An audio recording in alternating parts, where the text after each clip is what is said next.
The Labor Department has just released its weekly report on jobless claims. Another 1.9 million Americans filed for unemployment benefits last week. That is just in line, exceeding slightly expectations.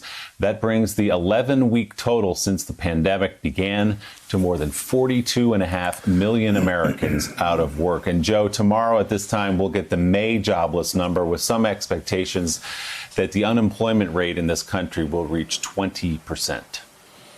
It's just unbelievable. Again, Willie, we're going through the most extraordinarily and challenging of times.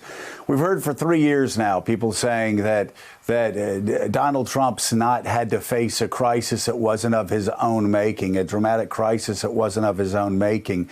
And now here we are in 2020, his fourth year in office, and we have three of the greatest challenges of our lifetime, health-wise, certainly of most of our lifetime, with a pandemic, and then with this recession, again, 20% unemployment, the worst that we've seen since the Great Depression, if we do in fact get there.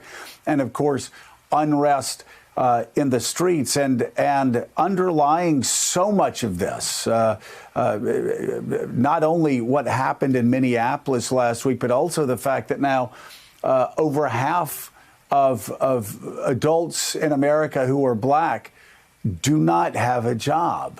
These are extraordinarily difficult times for all Americans, but especially for black Americans. And I can't help but think that part of what we're seeing in the streets also has to do with the economic disparities that too many black Americans are still experiencing in 2020.